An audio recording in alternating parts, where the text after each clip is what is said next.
Change of plan, I'm having this trailer. You could definitely get more in the trailer, obviously there's a hole here. Made it to the legendary far end of the compound. I know where I'd go digging if I wanted some stone.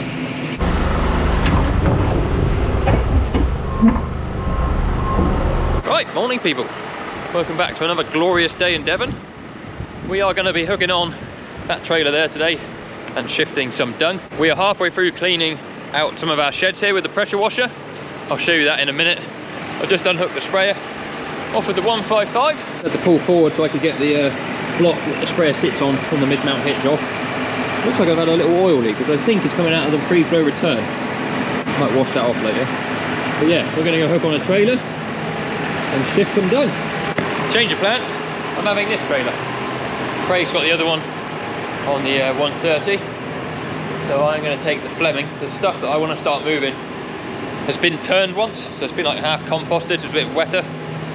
So this has obviously got a solid back door on it, so we'll hook this on a minute. This trailer's got brake pipe, it's got 3 oil pipes because it's got a back door and also the tipping body, and a set of lights.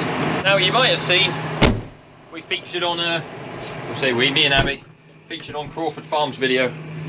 It was this week, so whenever you see this, I've been last week. And Crawford mentioned that he is well ahead of us now on subscribers, which he is. We had a race to 10,000 back along, and I sort of said, well, let's have a race to 20,000. But he's way ahead of me, so if you could help me out and subscribe, I've got some catching up to do. But we can do it. We're in position. Rex has got the Fergie and the pressure washer. As I say, this shed's nearly done. Just got a little bit of the straight patches left to do. This side here, however, is nowhere near done. We got to mount it a muck. It ain't gonna shift itself. Magnet on the bucket, getting you guys all the best shots.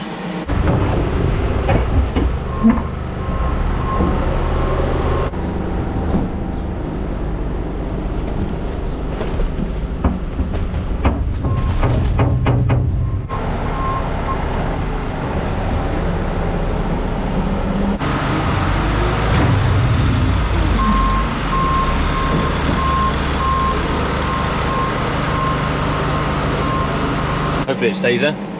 Let's have a little look-see. Now, you could definitely get more in the trailer, obviously there's a hole here. But this stuff is heavy, it's half rotted, fairly moist. So I'm not overloading the trailer at all. Another bucket all ready to go when we get back. Yeah, it's heavy old stuff this, so we'll take this load and see what it's like. Don't want to overload the trailer. Tipping.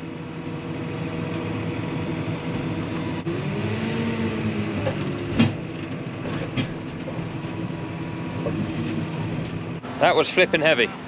Probably won't put anywhere near as much as that in on the next load. But you can see this stuff is it's like black gold. It really is. This stuff's been here 12 months and there's not a lot of difference. By the time the sun gets on that, it'll be pretty much the same. And that's because John was quite clever. When we cleaned out one half of the shed, the bit that Rex is currently pressure washing, all John did was scoop it up and chuck it over the wall onto the other side. So that's all sort of mixed it up once, composted it, and then moving it again will help aerate it up and break it down. And then that will spread really, really nice on this ground here. They're quite happy in there, doing grazing. Love cows. There she is, the Fleming and the 155. I love this tractor. No one will ever convince me otherwise. What a booty. Have downloaded myself Threads this morning, which is the new Instagram version of Twitter. We'll see if that ever takes off, if that's any good. But if you want to follow me on Threads, I think you can get to it from my Instagram page. But otherwise, go on there, it's just at JM Farming. What it'll be like, I don't know. But anyway, let's get home. I think Phil wants a hand with a job, so we'll go and see if he wants to do that now or later on. Got a load of rushes in this field here, and John has left the topper hooked onto big boots. So I don't know whether this afternoon, if I get a chance, I'll come out and top these. Be good to drash them back to nothing. There's been a really good bit of discussion actually in the comments from the video when I said about the rushes. A lot of people say, yeah, they cut them and spray them and it takes about a month for them to die. Some people just keep topping them and flailing them continuously and they don't enjoy that either. So yeah, perhaps we'll come and whack these back and see if they get a bit of a stunt from doing that. Right, just got back in the yard. Thought I'd show you this. I don't think Phil will mind me showing you this. Look at this beauty. This is Phil's new to him Harley Davidson.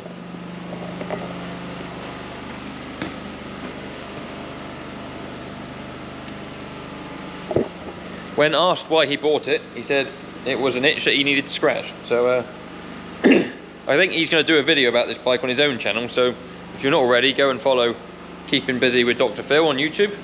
Drop him a sub and you'll see a video about this. It's so loud, it makes a hell of a noise. Right, I found Phil. Got the cricket on there. He was in hair and makeup. Come back here. I'm just jacking it up a minute. Oh, in the body.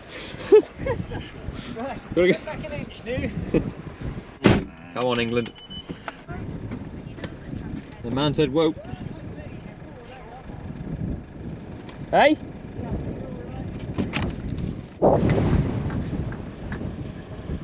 Splendid. He's on there. Need to eat some more pies, Phil. I know. Right. Is he on? Number one. That's the handbrake on, isn't it? Oh. There we go. Do Yeah, something with that, smart ass. Right. Manager says do something with that smart ass. Do something with that smart ass. Right, to the far end of the compound. Well, yes, I think so, don't you? I think it's where they live. What are you doing there? There's a bit of string seems to have blocked my zip up. Made it to the legendary far end of the compound without incident. A few stinging nettles down here. So yeah, there's an awful lot of instrumentation in here. What does Louise use it for? It's for measuring gaseous emissions from farmland. So they're called Lycor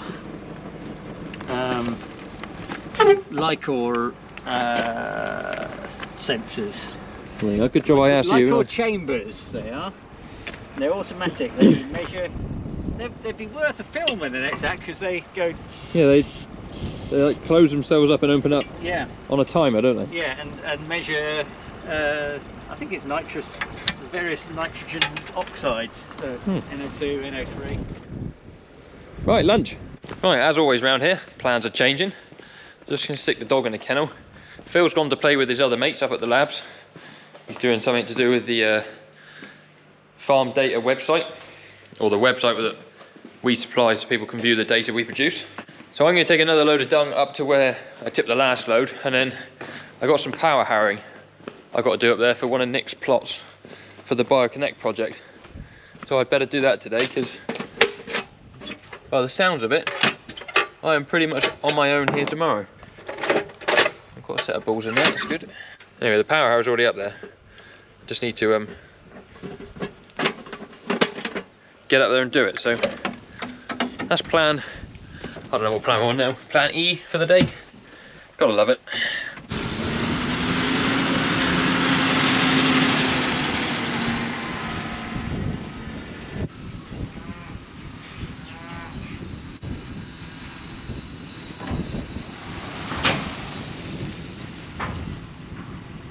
Right, so what I'm going to do now is drop the trailer off here where it is. Be absolutely fine. It is very windy up here. Our barley, just over the other side of those trees, there's a valley, and on the other side of the valley on the bank, we got a couple fields of barley. They were about 20% this morning when Craig tested them. This wind will be drying them right out. There might even be a chance to combine them tomorrow. Mess.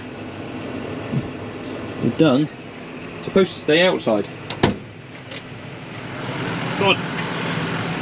I'm going to drop this trailer off. I'm going to go find the power harrow, try and hook it on, power harrow up all of, I don't know what it is, about half an acre, and take the trailer home again. I don't know what the time will be by then, but see how we're doing. Just got over to the power harrow. Our good old Lely power harrow, old but gold, does the job. Now you might be wondering why I'm pointing the tractor towards the hedge.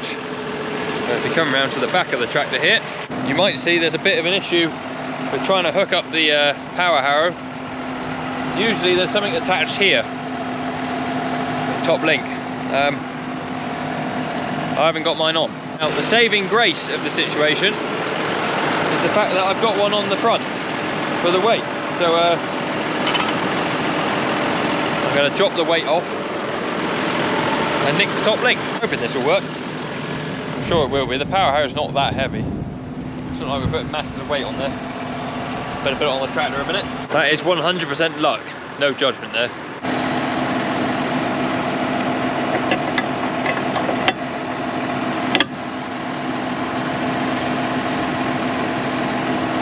Our power harrowing. What I'm doing is I'm on a bit of a slope here, so I'm just power harrowing uphill and then reversing back down and then powering up again, just so that I'm always moving the soil uphill, and also because I've got more diesel and AdBlue looking uphill and I haven't got a lot. I think this was supposed to be planted into some grass mixture when all the trees and everything went in, but for whatever reason it didn't get done. There's a very, very rich vein of stone. You might be able to hear. I know where I'd go digging if I wanted some stone. Just back our way down the hill here.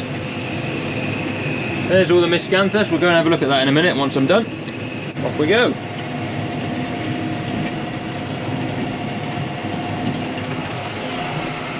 He's doing a nice job, I must say. Look at that. So I finished power harrowing. Not a lot to see there really, just mashing the ground up. Let's have a look at this miscanthus. Now look at this. This has got to be some of the best stuff that's growing. Now I'm assuming that all comes from one rhizome. I don't really know anything about elephant grass or miscanthus. You see we've got some lovely straight rows, me and Dr. Phil on the drill, but this stuff all seems to be growing well. Again, what the end plan for it is, I don't really know. I'm assuming it will be harvested for biomass for creating energy. There's the big girl. So here we've got the willows that were planted. So these were planted on the 8th of June. See, some of them are coming right out the ground. And the way these were planted was with an iron bar. A hole was made in the ground. You see there's one here that hasn't sprigged. A hole was made. A chunk of willow was put in the ground and then just bashed down with a hammer. That one there's sprit. They're looking all right. It's there's a green taze to the field as you look across. The top link held on. I'm not sure you'd want to put a lot more stress on that, but did the job. Certainly got me out of the hole. It's about a 5-mile run home from here, along back lane, so that wouldn't have been much fun. I would class that as one of those events that could have been a disaster, but turned out all right. That happens quite often on the farm. Now hook up to me trailer, get the flock out of here, as the sheep team would say, before anything else goes wrong. Well, sun's back out. I wouldn't mind betting that the barley will get annoyingly close to being fit to combine tomorrow, so I think they give another few wet days after tomorrow. Anyways, I'm going to leave you guys to it. If you'd like to be a legend and help me out on my 20,000 subscriber goal, then please do go and subscribe if you haven't already. Give the video a thumbs up, that helps it get shown to more people around the interwebs. And yeah, there's a load of links in the description for you guys to go and follow. There'll be new merch soon, so that's exciting. And yeah, see you on another video very soon. Cheerio.